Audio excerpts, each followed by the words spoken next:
Hi everyone, let's talk makeup. And today I'm here with my face not fully done because I want to talk to you about two products that I've been comparing. And I don't know if anybody really cares to do the comparison between these two products, but I was really interested in comparing these two products. So the first is the Makeup Forever Pro Sculpting Palette. So this I bought, I think it was a little over a year ago. And before I went cruelty-free, because Makeup Forever is not cruelty-free, and it is this really beautiful palette of 4 cream products, right?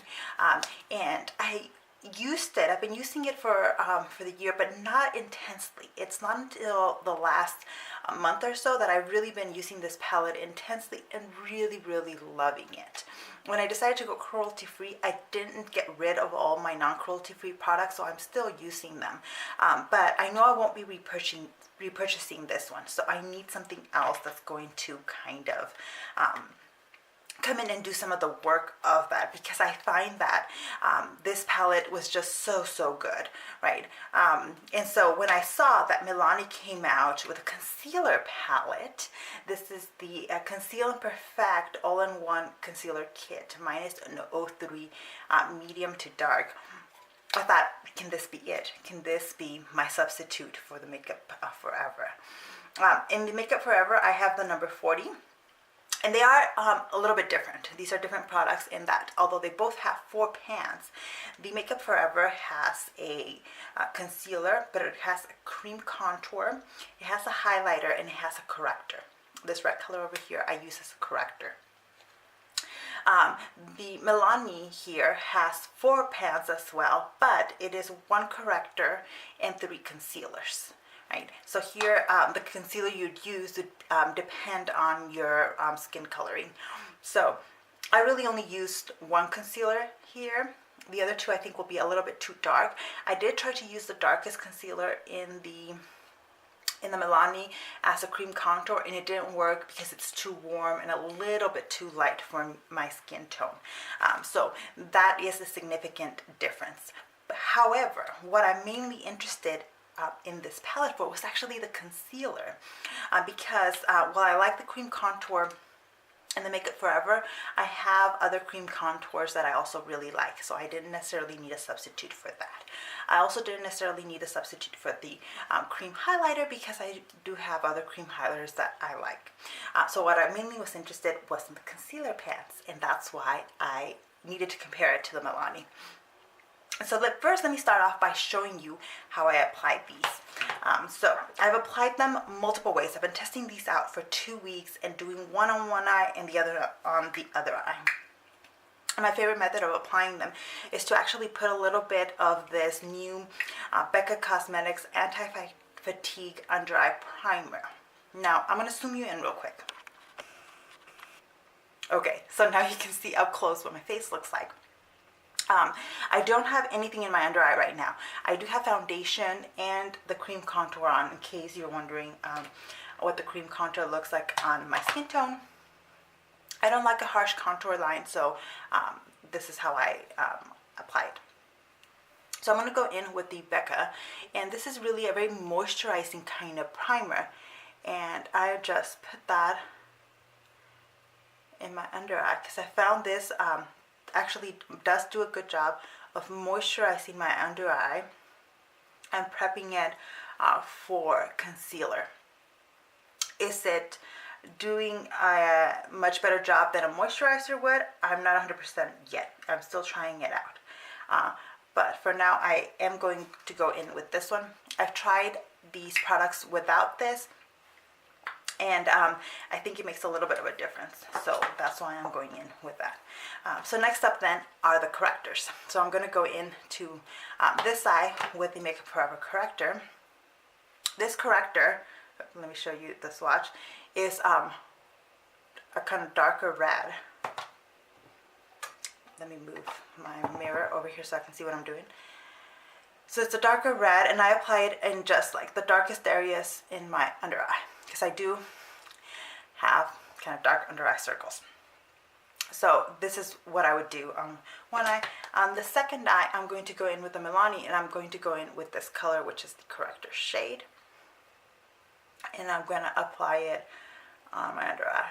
Oh, I didn't show you the swatch of that one, but let me show you. It is much lighter than, let me do the comparison, the Makeup Forever. So this is the Makeup Forever and this is the Milani. So it's lighter.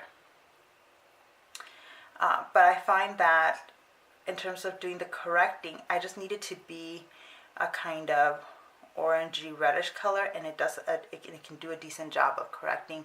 I like using this darker Milani corrector, but it doesn't necessarily need to be that dark in order to do a good job of correcting, at least on my skin tone. If you have, if your skin tone's a little bit different than mine, then you might have different preferences. But at least on mine, I can use the reddish one, and I can use the kind of lighter, more orangey one. They both work fine. So next up then is the concealer. So I'm going to go in with the Makeup Forever concealer and put that on my under eye.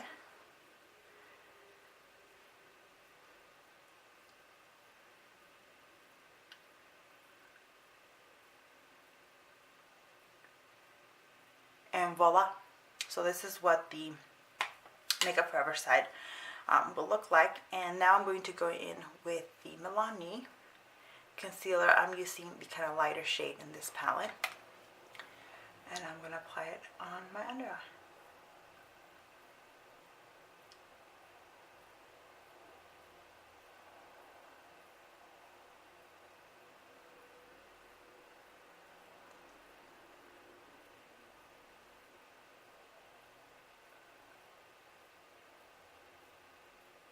So I'm just blending it in, making sure everything is in order here. So that is what the two under eyes look like. So this is the Makeup Forever, and this is the Milani side. So let me zoom you back out so we can chat about this. Okay, now that you're a little bit zoomed out and out of my face a little bit, we can talk. So I do think that these are very comparable palettes in terms of the concealer. Are they dupes? Not exactly. Not exactly, because the colors are a little bit different. The concealer in the Makeup Forever is a tad bit darker than the concealer that I'm using in the Milani, but I think they both work pretty well. They both match my skin tone once they're blended out very nicely.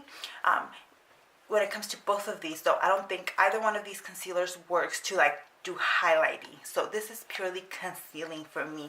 It is not working to kind of brighten my under eye, which I know a lot of people like to do. For me, for the everyday and for work days, this is perfect. As long as it matches my skin tone, it's not darker, I am fine with it. So are they exact dupes? No, but I do feel like if you don't want to spend the money on the Makeup Forever or want a cruelty-free version, that the Milani concealer palette will do the job, a very similar job of the Makeup Forever. And I think you can see in my under eyes that they both do quite a decent job. Now there are some differences. The Makeup Forever creams are much softer. These are soft cream products, and the softness makes them really easy to work with, right?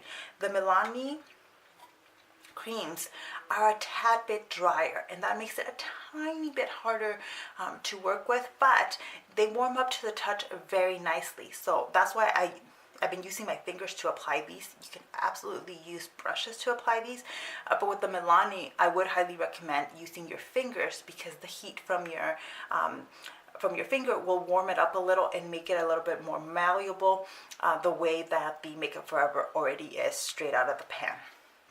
Right.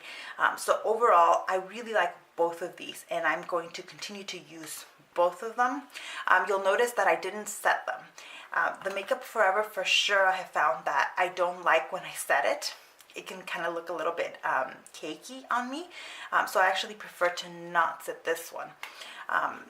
The Milani, if you're used to setting your under eye, I think you can use a little bit of light powder on top of it, but I have found that if I just leave them like this, they both kind of work quite nicely. I do have fine lines in my under eye. I'm not looking to do away with those lines. I think they're just like, I accept them as I have fine lines. I'm getting older. So I just don't like when product pools in the lines. So I think in that respect, the Makeup Forever does a better job of not pooling in the under eye area. The Milani has a tendency to kind of want to do that a little bit, but that's where setting powder can really help. It helps just keep it in place and not have it pool into lines, right? So with this one, I would say you might want to think about using setting powder, whereas with this one, I would recommend not using setting powder. So again, not dupes, but very comparable products. If you're looking for an alternative, I really like both of these though. I have really fallen in love with using this technique in my under eye, and I think it works really well for both everyday and kind of special occasion looks. So that is it for me. Let me know what you think. Have you tried either one of these products? And do you think that they're comparable? Right, because, well, let me show you some of, so I told you I have the cream contour already on here. Let me show you the swatches first. So this is the swatch of the cream contour, and this is the highlight. So I'll show you how I apply the highlight real quick here. It's it can be a much more subtle highlight, or you can build it up a little bit more to kind of have a little bit more of an effect. Hopefully you can see that. I'm trying to build it up a little bit, but I like it as just a kind of subtle highlight on my cheeks. Ooh, but see, it can be quite glowy, but then that just, for me, I just blend it out and it's totally fine. So there you go. That's what that highlight looks like on the cheek. Again, the Milani doesn't have a highlight or a cream contour, at least not one that will work on my skin tone. But that is it for me. Thank you so much for watching, and I'll see you in the next one. Bye.